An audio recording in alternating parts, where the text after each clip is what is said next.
Please welcome Brendan Heller. Let's talk.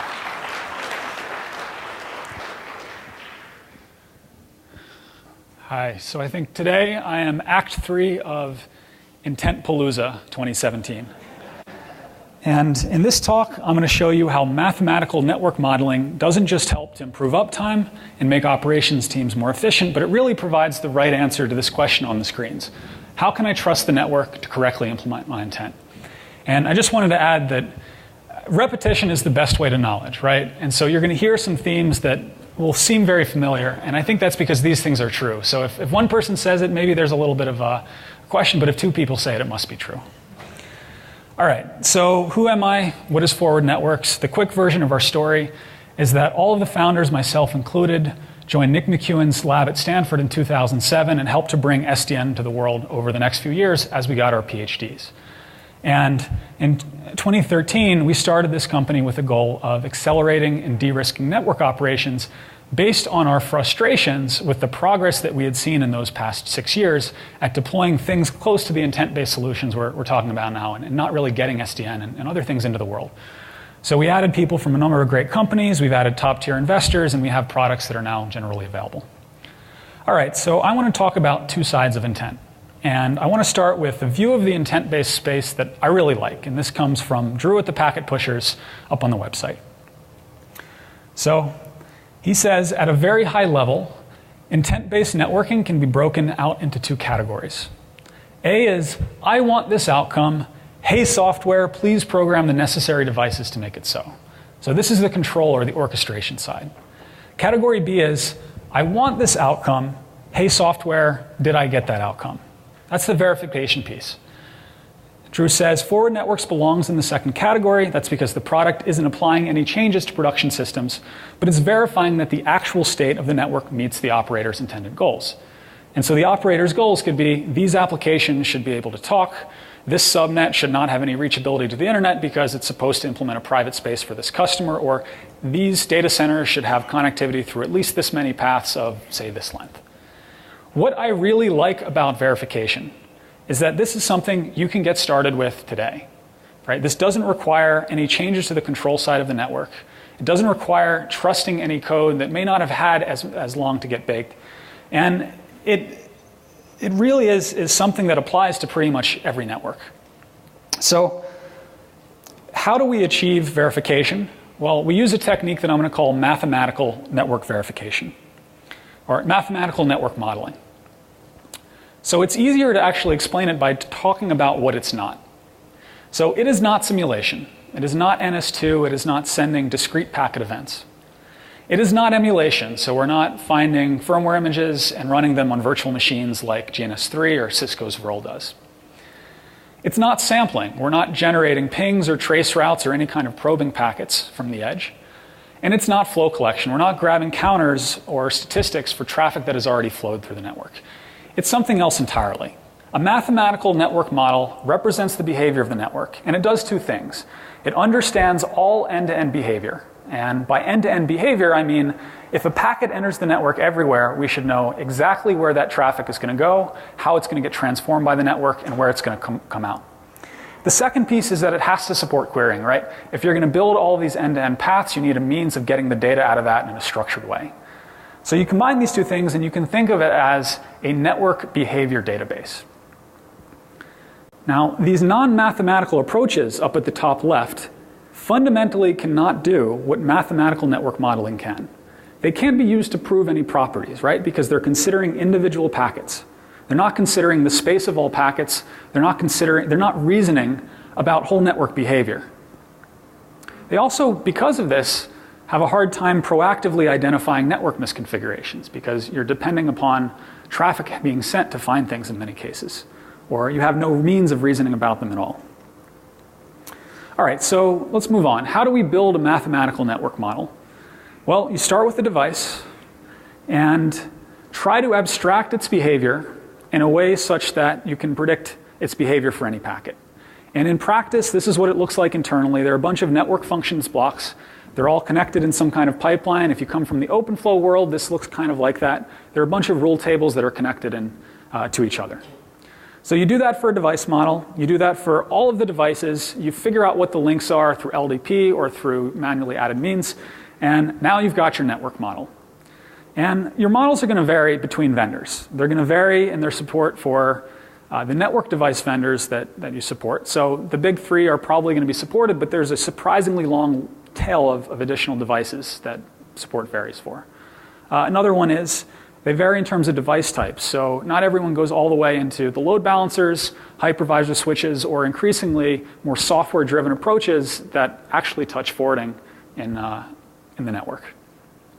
And then the last one is possibly the biggest one. So even if you have support for a vendor, even if you have support for a device, there are so many features out there in the world that it's hard for anyone to support all of them immediately out of the box. And so a feature just like VXLAN may have multiple variations, and you need to see if the VXLAN that's supported is the VXLAN that vendor has, for example, or things like MPLS, VRFs, VPNs. There's going to be a difference in these. And then one more thing I want to mention is statefulness. So firewalls may require a packet come in before it go out. Is this supported? How is it handled in the model? All right, so how is mathematical network modeling deployed today? Well, all vendors kind of look like this. So there's an entity called the collector, and it either lives on each device or it lives outside that device. And its job is to collect all of the configuration and all of the state in that network. It has to figure out absolutely everything that it needs to build a complete picture of that device's forwarding behavior to where it can predict any possible packet that comes in. So once the collector does its thing through whatever means it has available, it then ships the data off to a computational core. And this core is going to pull in that configuration and state and mix it with pre-built models of the network and an understanding of how devices behave. Going to run a network behavior analysis on all of this once it's been turned into more of a vendor-independent form, and then make the results available to you. And there are two ways that this is typically made available. One is a GUI, kind of out-of-the-box, different apps on top of a common platform. The other one is a REST API where you can do your own customizations and use that to integrate into what you've already got, either your workflow or the dashboards that you want to build. All right, so now I'm going to talk about use cases that we've actually deployed with customers. And these apply to our main verticals. And in our case, these are large financials, these are service providers, these are enterprises, these are government. These are what you think of as large enterprises. And these are all network operations use cases. So these help the majority of network engineers. They help the people on the ground who are making routine changes and have to solve problems when they occur. So the first use case is search. And this is about answering the question, what is the network doing right now? And this is often the stuff that happens at the front of a trouble ticket. And search is something that every network operator does every day, even if they don't have what's called a search tool in front of them. So they might receive a trouble ticket that says, this app can't connect. What's the issue? Network guy, prove your innocence. And their job is just to go through that ticket as quickly as possible to find what that problem is. The ability to search for traffic and then see exactly how it's going through the network is a way to get a very quick answer here. Another thing, slow performance. So first off, where are the entities here? Where are the IP addresses? What are the devices that are connecting those IP addresses? Where do they live in the network?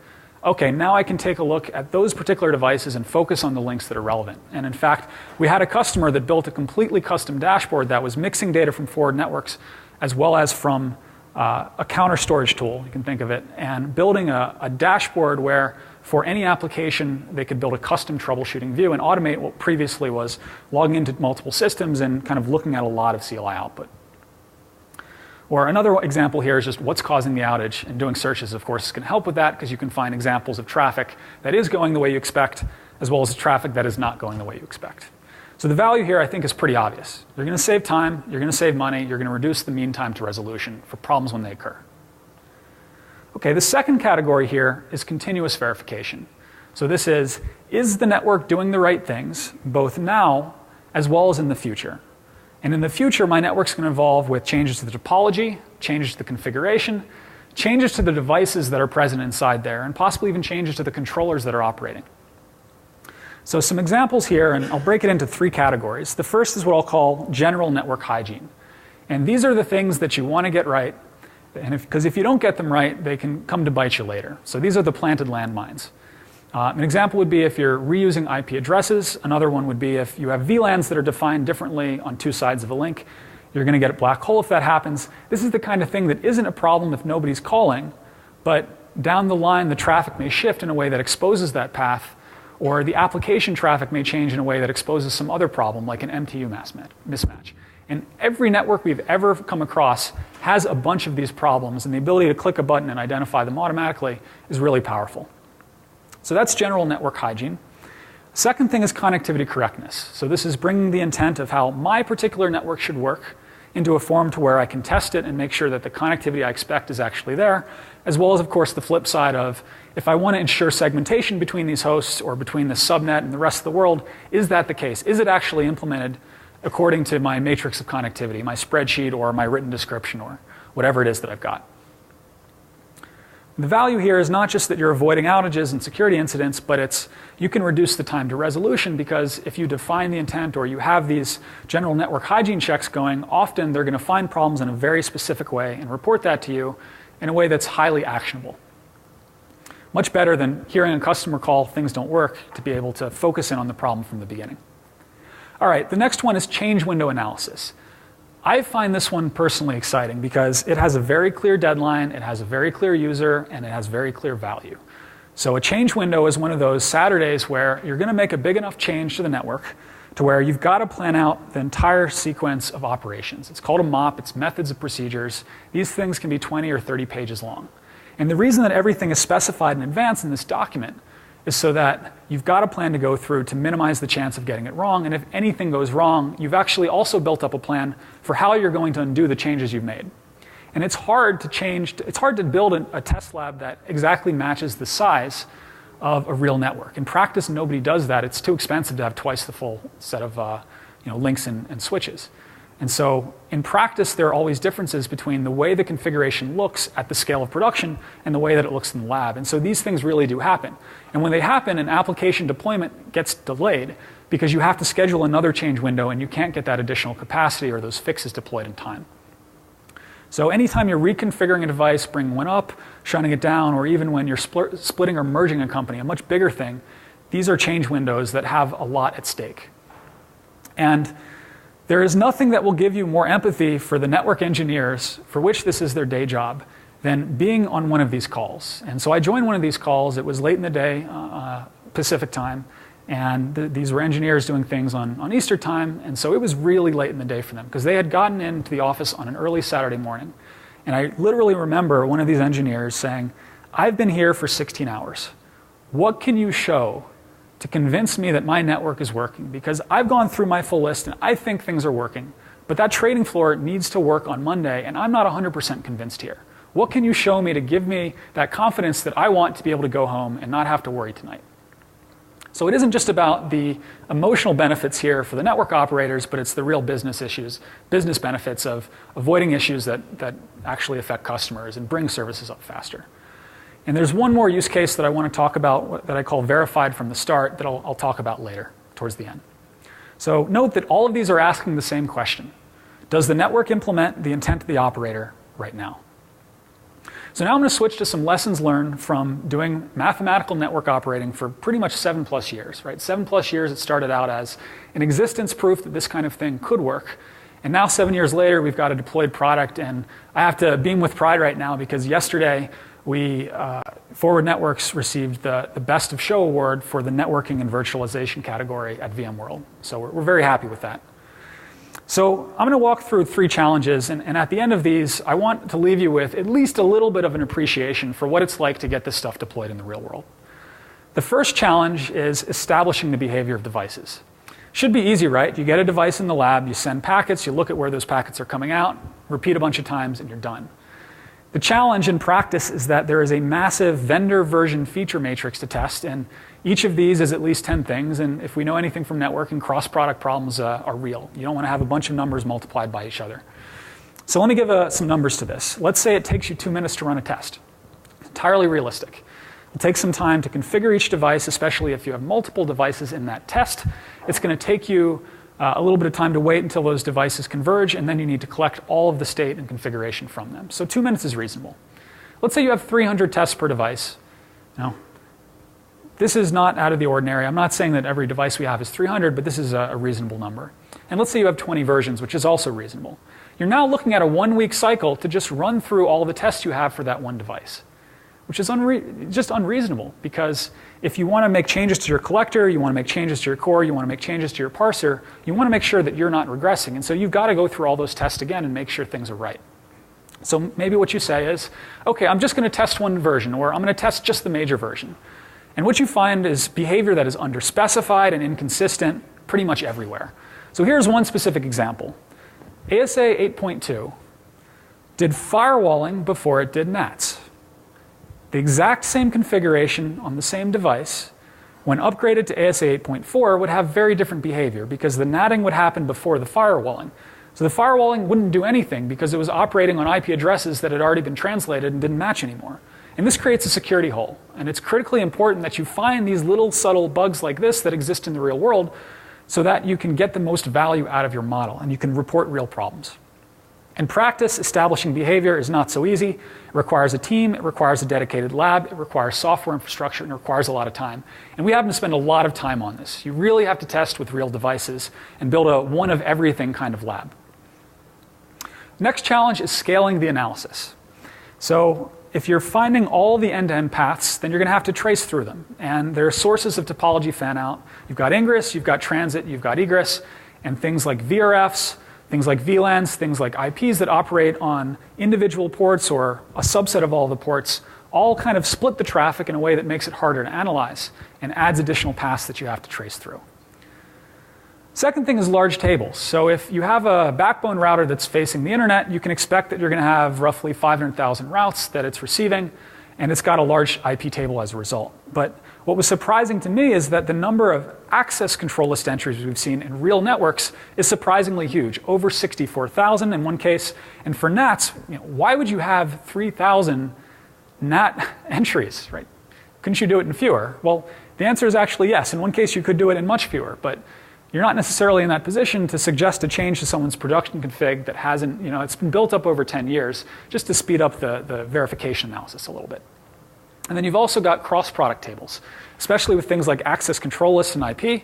If you just have 1,000 ACLs, you have 10,000 IPs, you're now looking at 10 million behaviors. So in sample networks, we find a really surprisingly large number of unique network behaviors. One network we successfully processed had 1,500 devices and over 37 billion unique behaviors. But another network that only had 50 devices actually had more unique behaviors because its internal complexity was very different. Every network we find is different, and it turns out that the off-the-shelf graph databases that you can find really aren't a good fit for this data. Small number of nodes, highly complex data within those nodes. So in practice, you have to go fully custom. So this is not something your network engineers or your app developers can do. You really need people with solid algorithms and coding experience. And the third challenge I want to introduce is about the user experience. So we're competing with the CLI here, right? We're competing with people who are very good at the CLI. And so your experience has to be vastly faster, vastly better than the CLI. And it has to be more powerful too. So how would you effectively convey